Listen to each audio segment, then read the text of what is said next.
There we go. All right, so let's make a start. I'll share the presentation. Here we go.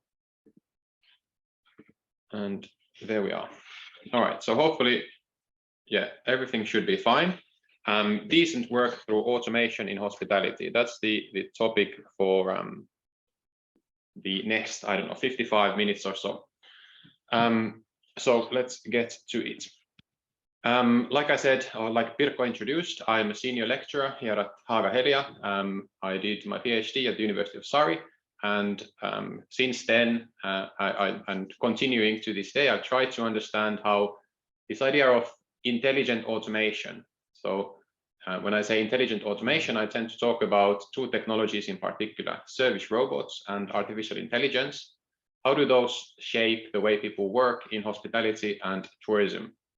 I have a background in F&B, so many of the examples, much of my research has to do with restaurants in particular. How do we use technology in restaurants in new ways? And in this talk, there's three parts. So basically, I'll first very briefly introduce this idea of the Sustainable Development Agenda, focusing on the SDG, the development goal that has most impact for my work. That's the goal number 8, decent work. Then I'll talk about these different examples. That's the majority of the presentation. How do different new technologies, i.e. service robots and artificial intelligence, impact that one development goal, decent work? And then finally, I'll try and close with this notion that how do we collaborate with technology in ways that we both enhance the unique capabilities of one another.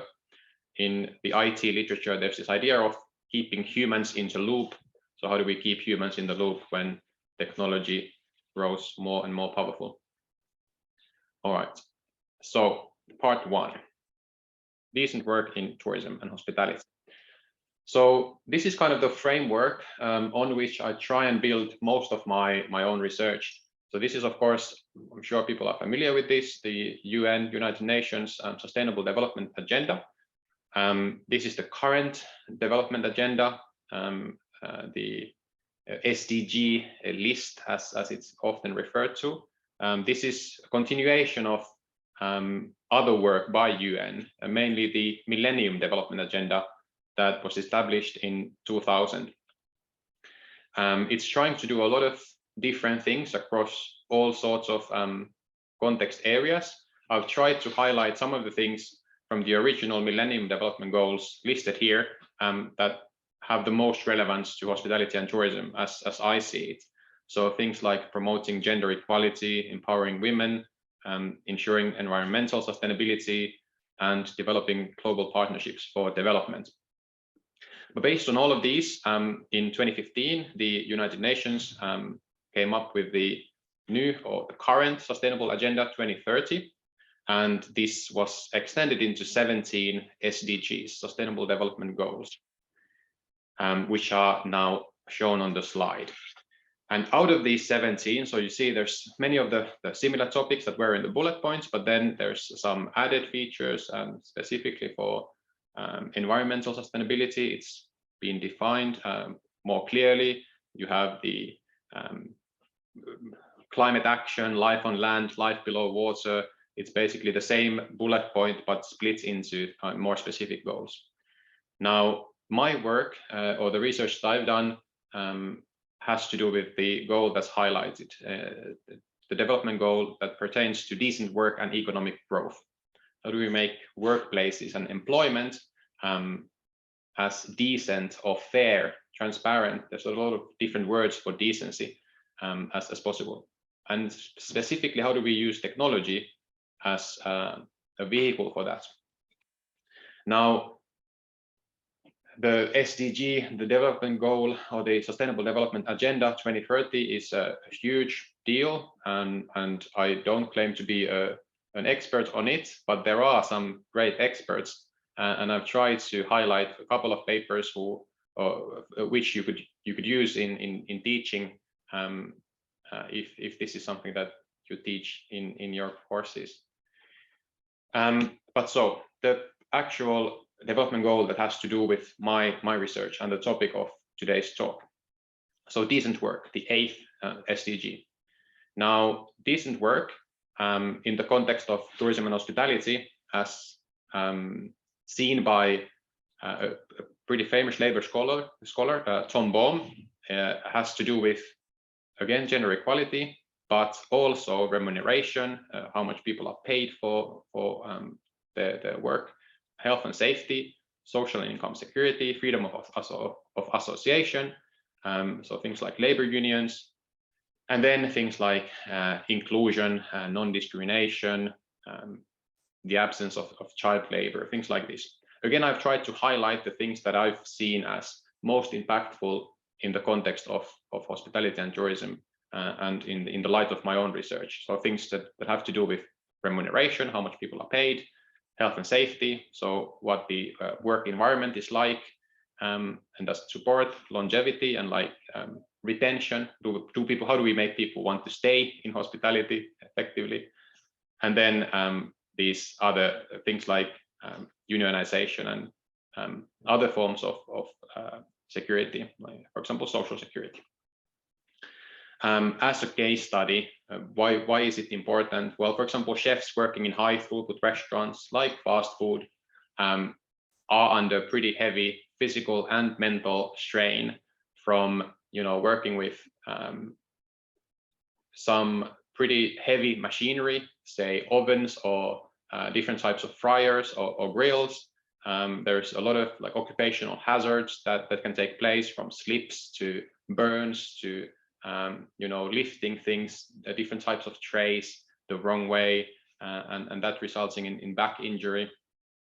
All of that physical strain while under a very hectic physical, mental strain as well. It's a high-paced work, so a lot of health and safety issues. Now, the idea is that maybe using technology, we can mitigate some of those issues, make it less hazardous for human workers.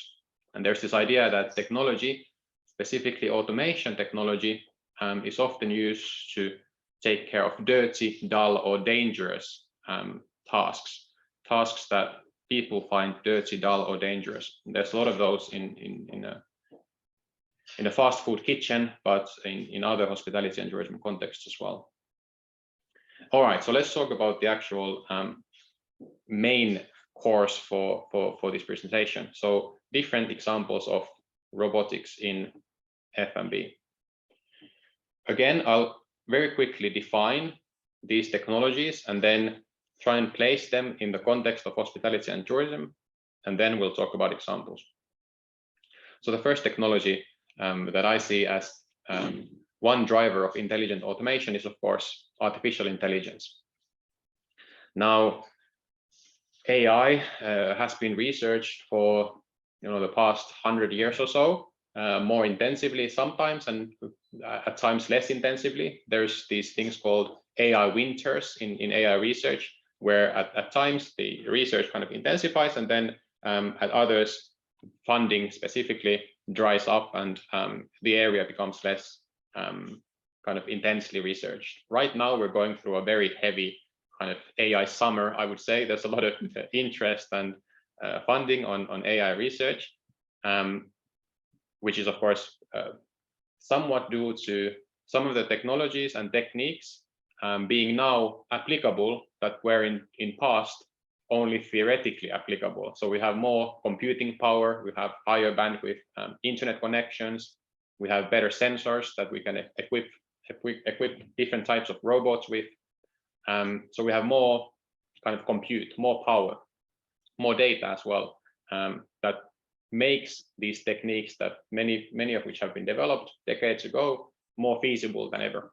So that's why we see AI now everywhere. Now, well, when we think of AI, what do we really mean?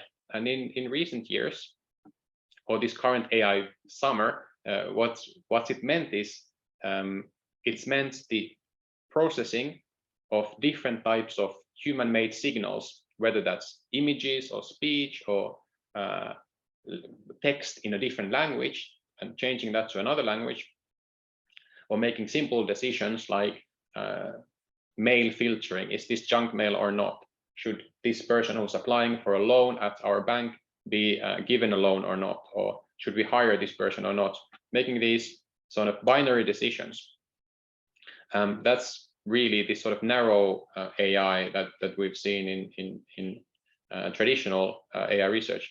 Now we're moving more towards this kind of broader AI, which is more probabilistic, less binary, yes, no, more yes, but maybe 85% certainty that this is a reliable loan payer, or this is an image of a cat.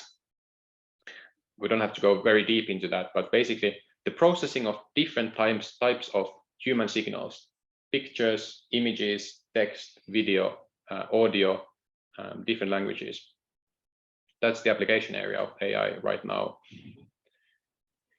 Now, if we then take these ideas and move them to the kind of physical world, so the idea of robotics are just machines that behave in some way intelligently.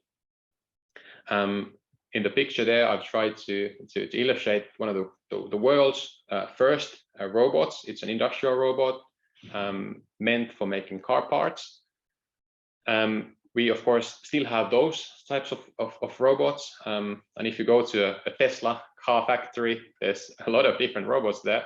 But we're also starting to see these more intelligent physical machines in the real world.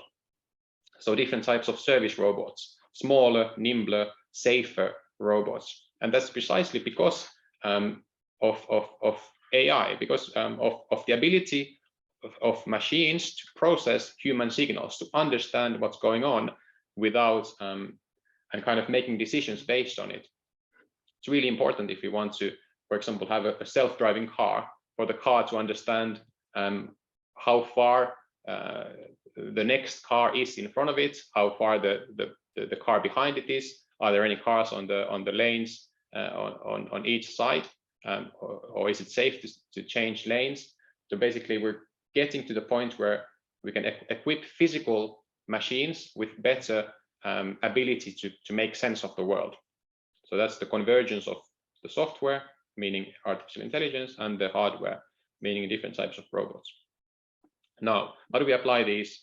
Or what does it then mean for hospitality, specifically F&B? I've here highlighted one report that was a survey of US and European restaurant managers. 850 took part in the survey, and basically the whole thing was about, well, how do you see these new technologies impact your business?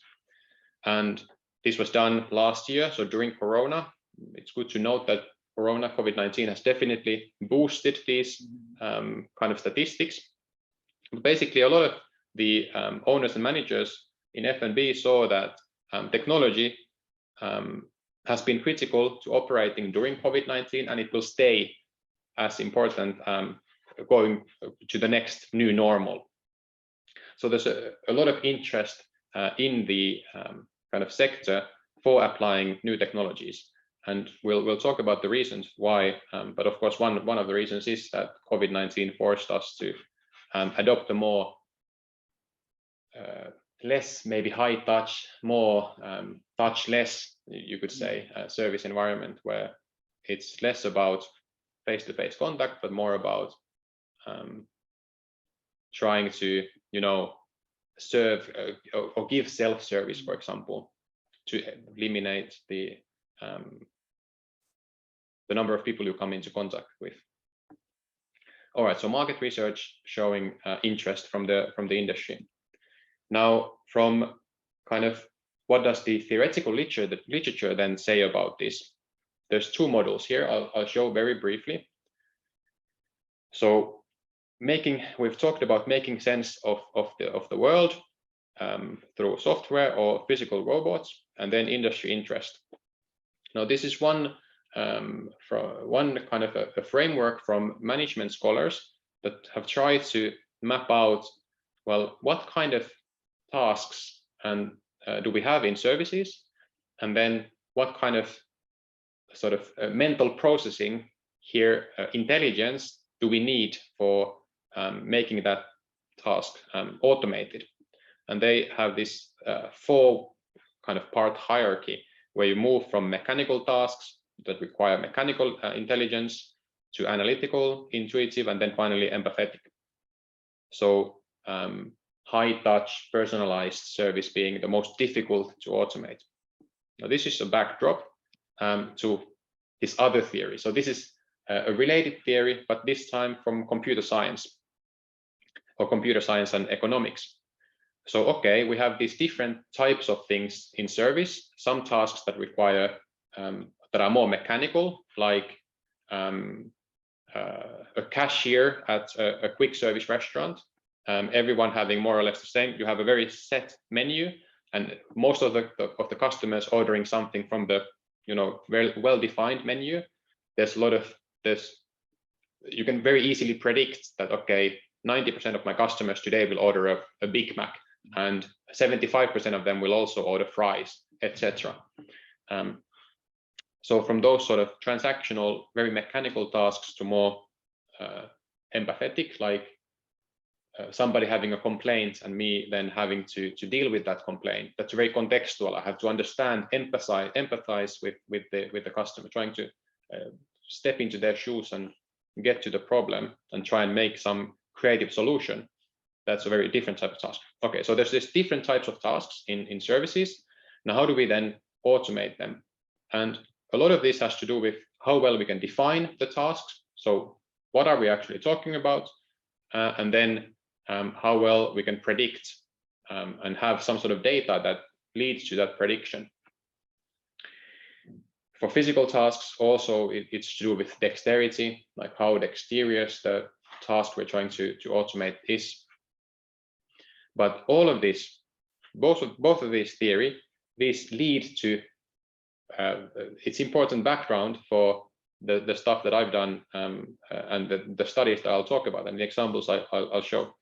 So both of these 2 studies, what kind of tasks are there, and how do we then, what's the kind of determining factor of can we automate this or not? In our studies, we've tried to take those insights into the context of F&B and try and understand, well, what does it mean for restaurants? And we came up with this 3-part model with my colleague here, Mario Argentao at HAAGA-HELIA, where we talk about 3 types of automation in hospitality. We talk about the automation of the use of legs, so taking things from one place to another, the automation of the use of hands, so different kind of manipulating different types of objects like ingredients or measuring ingredients, peeling potatoes, that sort of thing. Or finally, the automation of the use of our signal processing tools, so eyes, ears, and mouth. So how do we automate, for example, order taking or feedback taking, that sort of things. And in the examples, I'll talk about these 3 forms in concrete terms. So let's go to the examples, and then let's have a discussion. So first example, this is the Henna Hotel. I always start with this because this is probably the most well-known. If you Google hospitality robot, this is probably the image you'll get. Of course, this is now 6 years old, but it's still pretty much the best search engine optimized example of hospitality robotics. The idea of having a check-in through some sort of a robot. Here, this dinosaur robot. They have other examples where it's more humanoid design of the robot. Very primitive. If you've been to this hotel, you know that it's very primitive. The robot doesn't actually do anything. It just kind of nods and is maybe able to answer very simple questions, but it doesn't really do anything. It just looks impressive. It's good for marketing, not really for actually, saving labor or increasing productivity. Now, actual examples. Oh, we skipped. Sorry about that. Somehow we skipped to the end. Oh, and let's reshare. Okay, there we go. So actual examples of these automating legs hands, or signal processing, so ears, mouth, and eyes. So first of all, we've seen in the last, say, 4 to maybe 5 years in some parts of the world, particularly China and South Korea, these sort of waiter robots, or kind of food runner robots that deliver things from kitchen to the front of house, and then back from front of house to the back of house. Different types of these. So this is one example. This is a company called Bear Robotics. There's several others.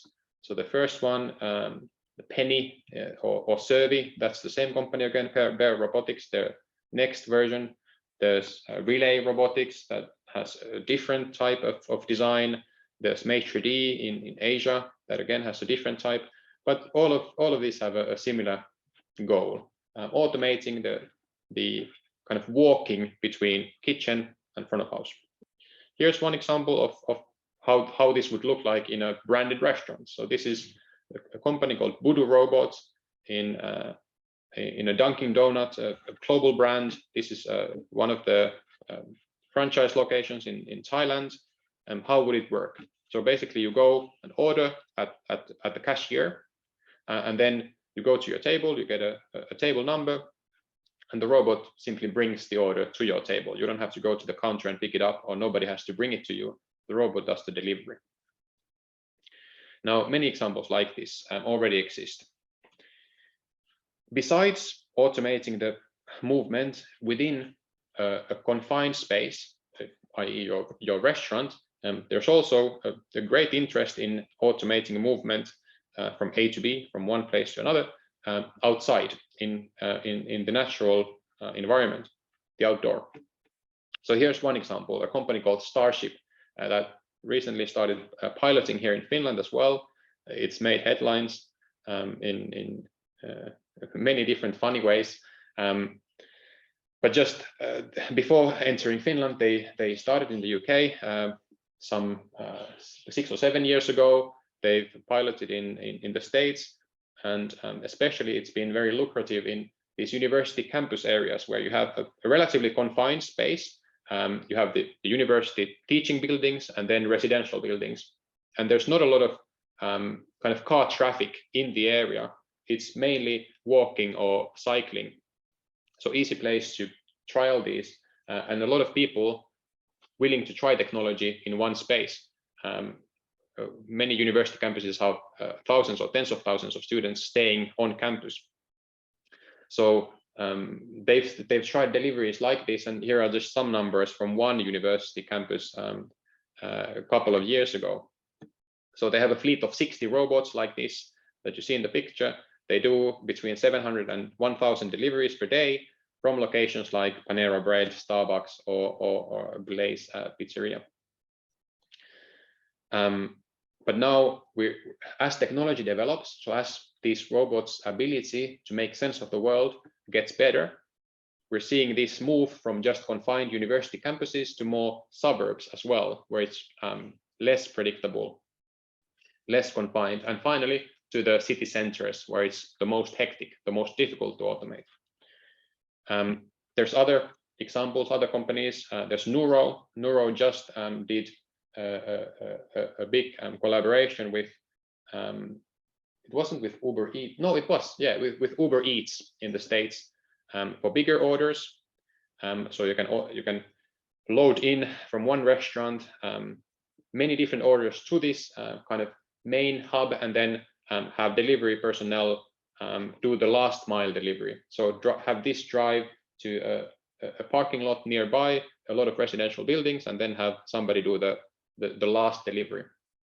Or in other concepts, have somebody come and pick up the order themselves. There's other examples. This is a company called Serve Robotics. This is also collaborating with Uber Eats, where what I'm trying to illustrate is more and more of these robots that take stuff from A to B, so from kitchen to the front of house, or from the physical restaurant to the customer that's ordering takeout to be had at home. There are more and more examples of this. Now my question to Pirkko, and maybe to the audience as well, would be where else would you use these sort of robots? Maybe so these have been in F&B. What about then like hotels or maybe even tourism? What do you think, Pirkko?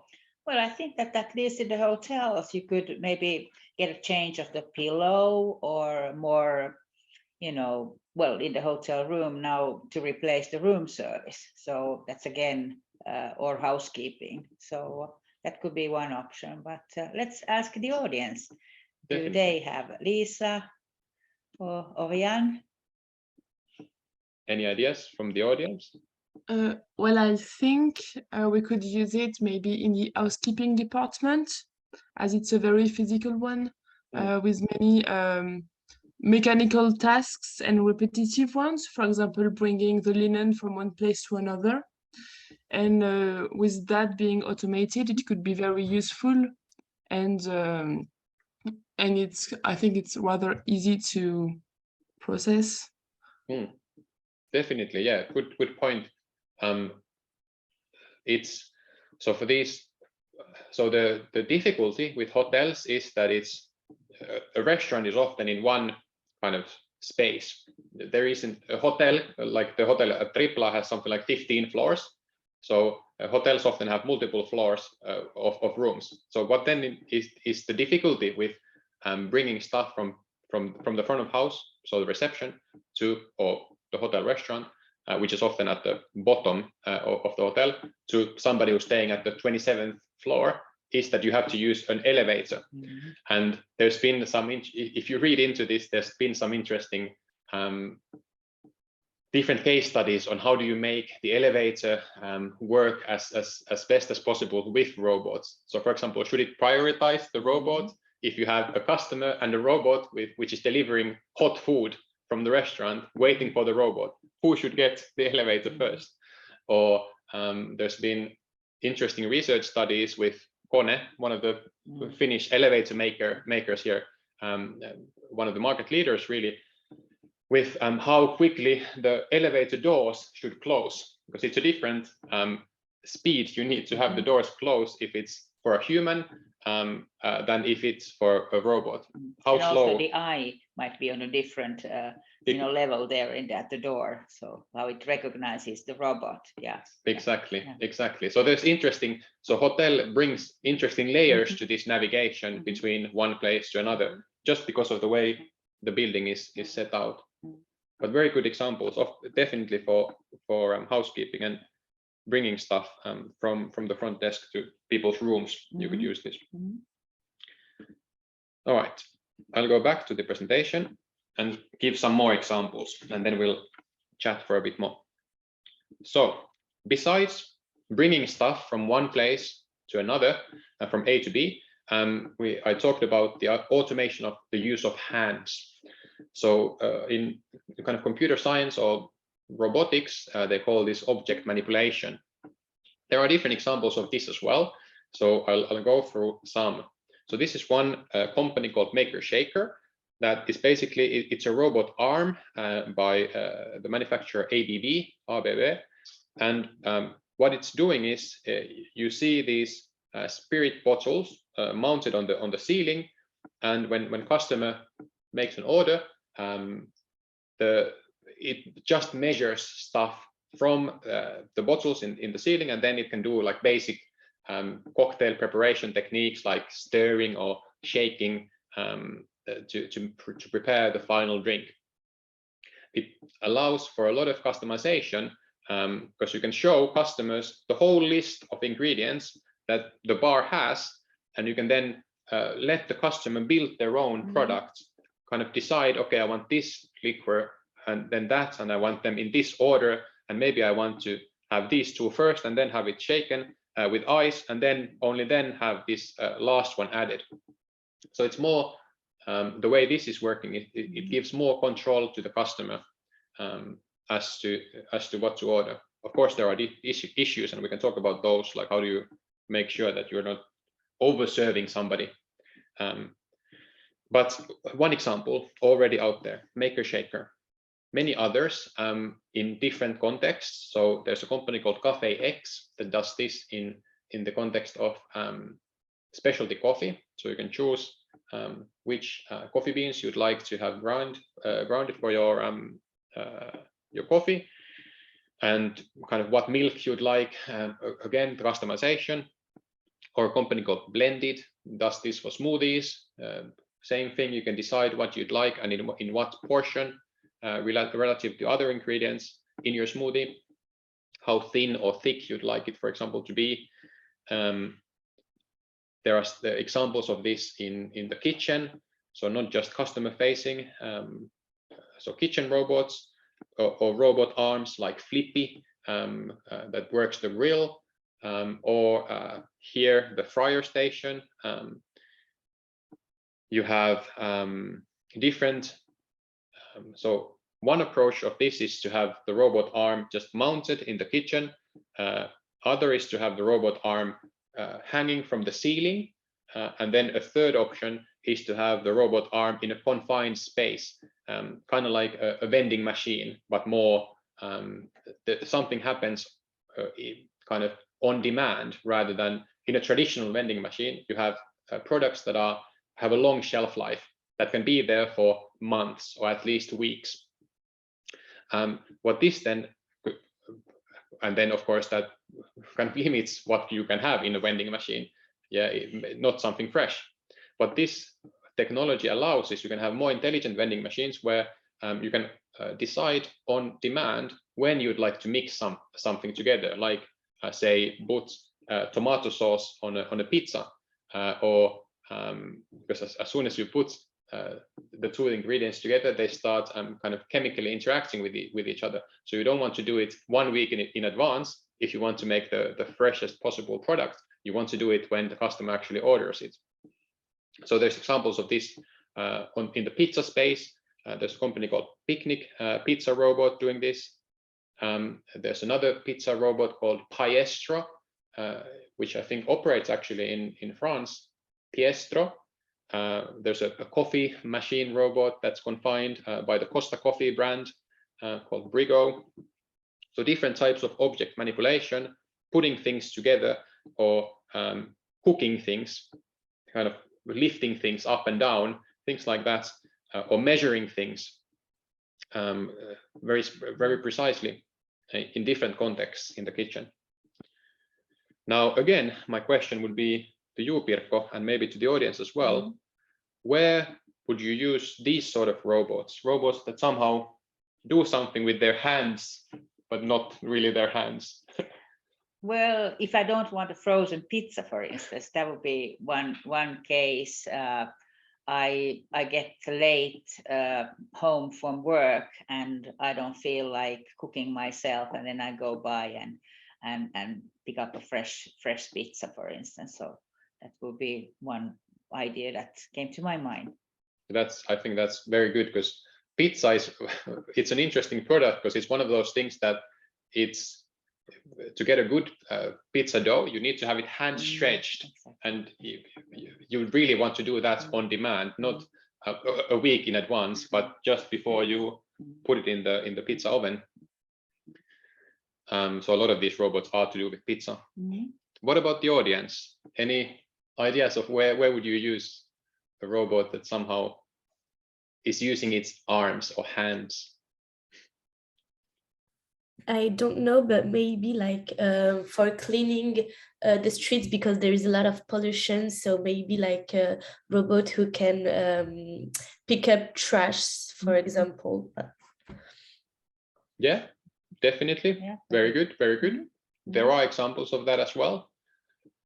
And then in the kind of in the kitchen context, there are examples of things like very intelligent dishwashing machines. So, for example, a machine that is able to polish stuff, polish cutlery or glasses, so that it can take the glass, polish the inside, so make sure that there's no watermarks left over, and then place it on a tray, and then does the same thing over and over. Or things like packaging. Now we have a boom in takeaway interest. People want to have more and more food delivered to home. So now there's a lot of funding for companies that do, you know, packaging at scale. So taking the food, putting it in some container or measuring, and then sealing it with vacuum or other sealing technique. But very good examples. Good. All right.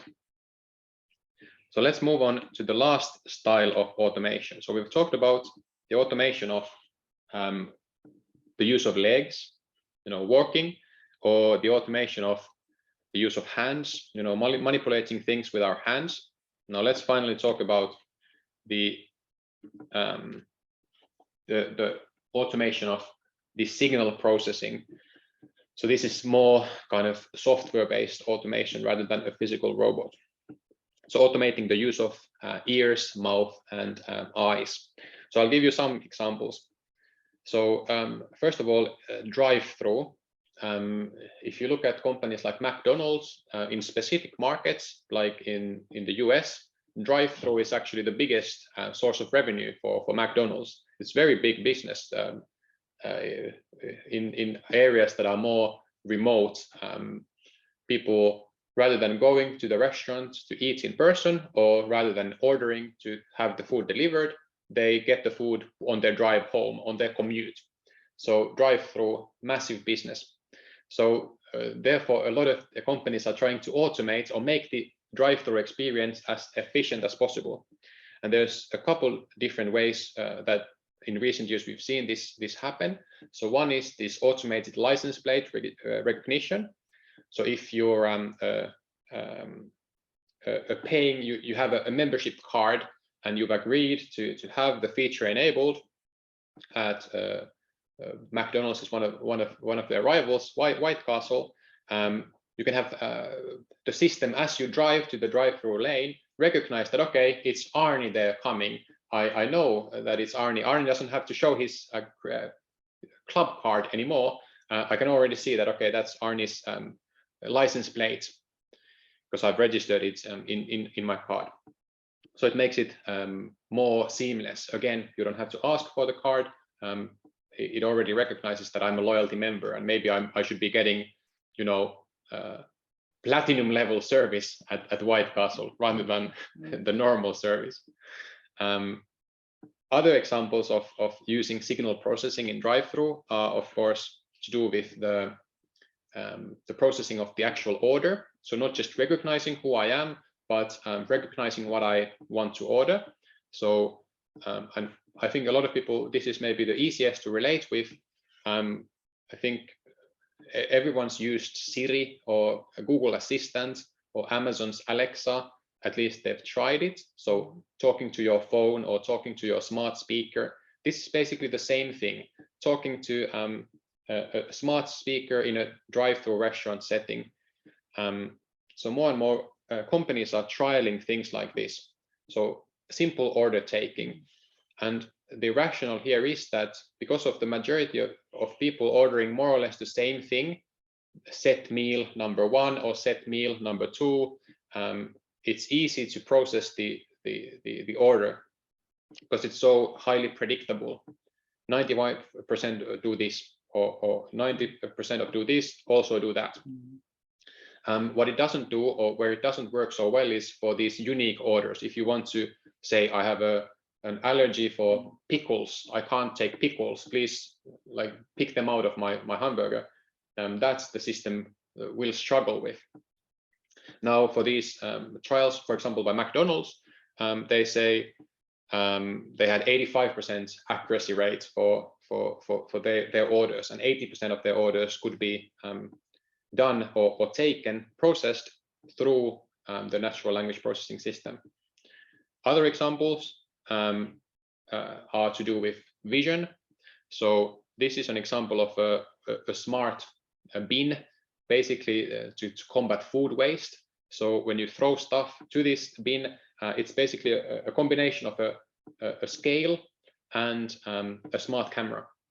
So when you throw things to the bin, it recognizes that, okay, this is cucumber, and then it can calculate that, okay, this is half a kilo of cucumber, and then automatically mark it in your inventory management system. So this is a company, a British company called Winnow, and they've recently started to scale pretty big. They did a big collaboration with IKEA, and they're working with commercial kitchens in kind of chain restaurants as well.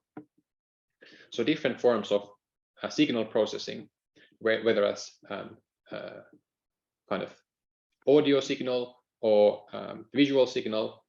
Of course, one example would also be chatbots. I'm sure everyone's more or less faced them, maybe not on a daily basis, but more and more when you go to a website, there's this chat kind of feature that pops up without you asking for it, and then giving you the option of typing your question to a chat box. Now, much of that is precisely, sometimes there's a person behind, if it's a very kind of niche brand and has put resources into that, but often, at least the first kind of contact point, it's a natural language processing system. So the first message will probably be processed by AI rather than a real person. So you can also process text, not just speech. One more example.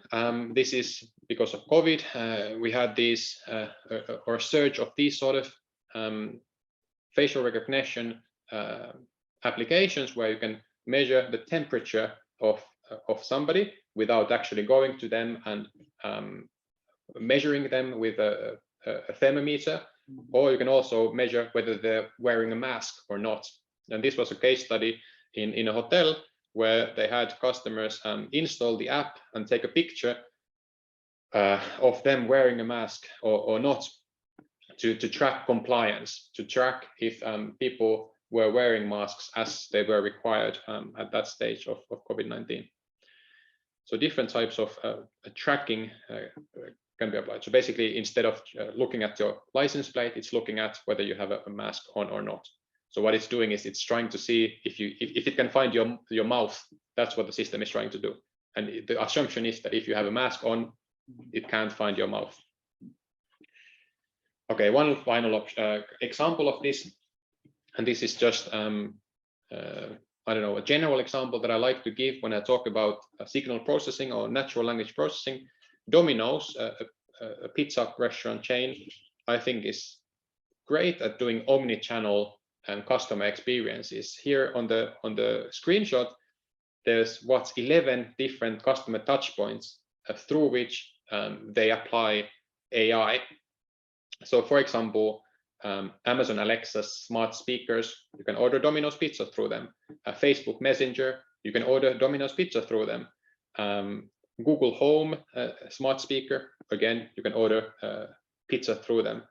Twitter, you can they can kind of analyze the tweets related to their brand and kind of track the sentiment. Are people talking positively or negatively about my pizza brand? They're a brilliant company for technology enthusiasts to follow. So just a tip, they do a lot of interesting things. Now, again, to audience and to Pirkko, where would we use this sort of, so the ability of the machine to understand what your, how we behave, like human behavior, where would you use? Either like processing audio or text or images? I think we have some comment in the chat as well. Risto has to go. Okay. Yeah, has to go. Okay. Yeah. Well, I've been in a process of selecting students this whole morning, so I would like to automate that somehow, at least some part of the process. So so that could be something that I think that we need in the future. So. As a competence area director, I feel that there is a big need for that. But let's see for the other ladies, Ariane or Lisa. Any thoughts from the audience? Where would you apply this? To Pirkko's point, definitely, for example, checking students' ID at the beginning of the if you have an entrance Yeah, interview or yeah, something, to yeah. make sure that it's the really same that person. yes. Yeah, you could definitely use it for that. Yeah.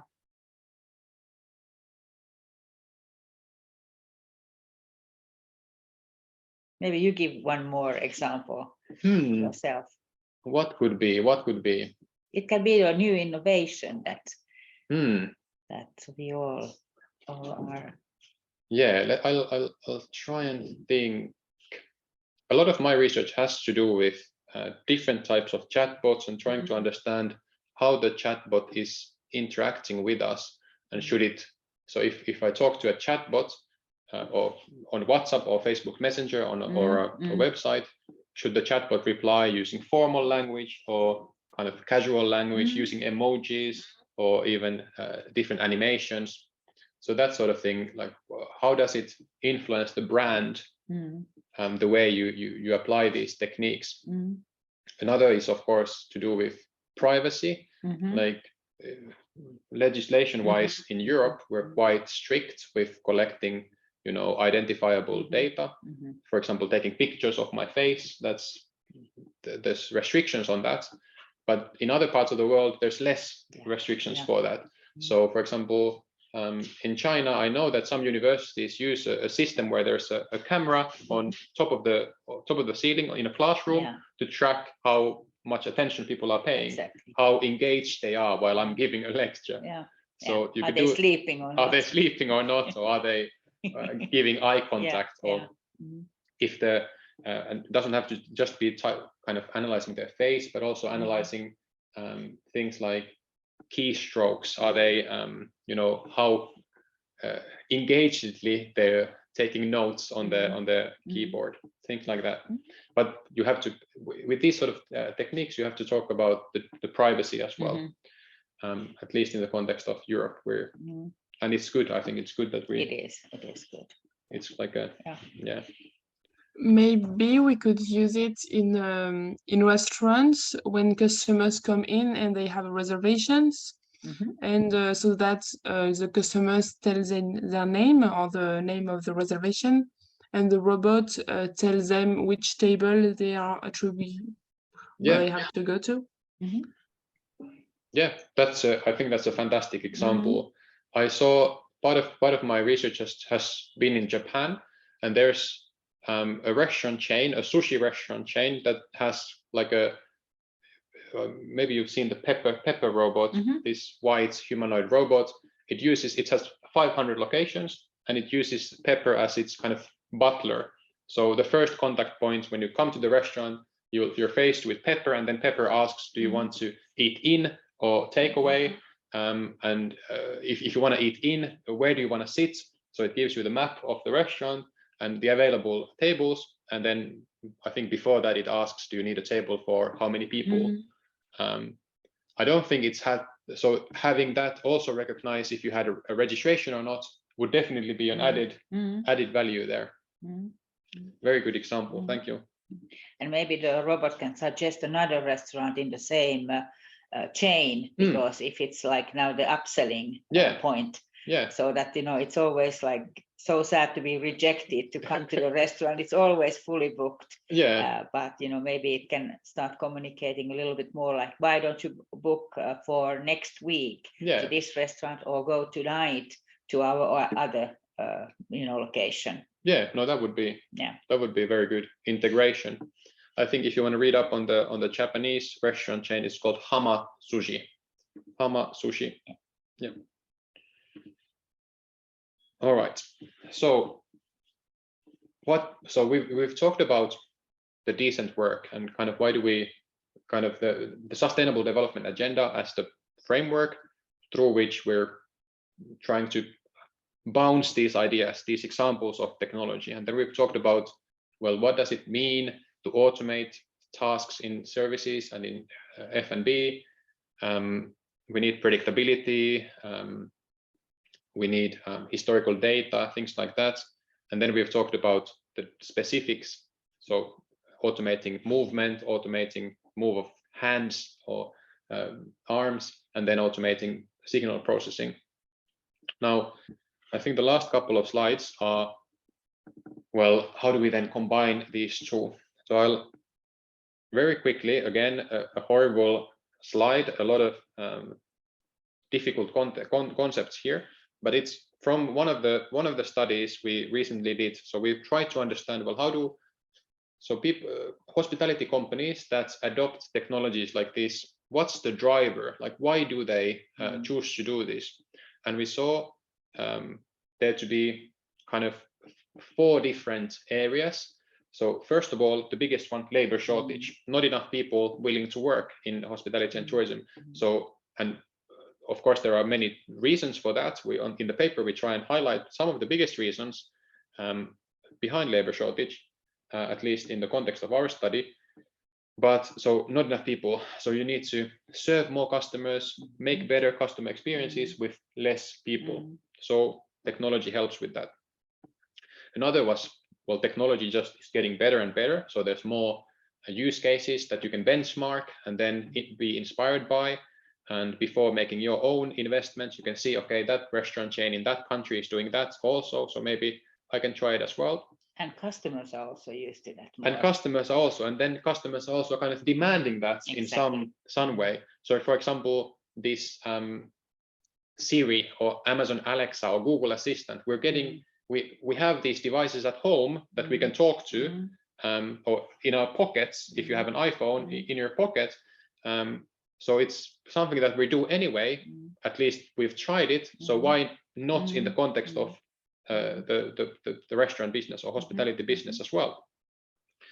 And then the 4th one we saw was this kind of the role of the leader, or how innovative, because it's still, to do something new, you need to take risks and kind of to be the thought leader in something. And sometimes it has a cost. Sometimes it has a cost. It can go, it can go wrong as well. So it's scary. So kind of the companies that are taking the first step in this direction are those that are willing to take the risk. Exactly. So things like innovation and transformational leadership had a role there. Well, then in another study, a related study, we tried to understand specifically this decent work concept and what leads to that. And I'll just talk about these that are highlighted now. So I think at least based on our research, a lot of it is to do with human-machine cooperation. Like, how do you design the work tasks and the job roles in a way that makes the most out of, or best capitalizes on the unique skills and capabilities of humans and what the technology can do. You know, sometimes when I talk about technology, people somehow think that technology is omnipotent, like it can do anything, and it's very easy to just have it do whatever I want it to do. But at least for now, technology is still it's good at some things, but not so good at other things. So trying to understand, find, define ways where technology can be applied, and then how can human help with that? That's the key. So I think from a management point of view, it requires some sort of flexibility in how the role is defined, because you have to understand that the role, the kind of description of a job, it needs to evolve as technology then can start doing some of those tasks. And I think kind of how do you facilitate that cooperation? That's the key here. Now on the human touch. The human touch, like how Yes. do you make the most of the human touch? Because that's what's unique about us. Before I finish, this is I think the last one, and then I'll show one funny example. So this is a conceptualization of this effective cooperation we tried to come up with.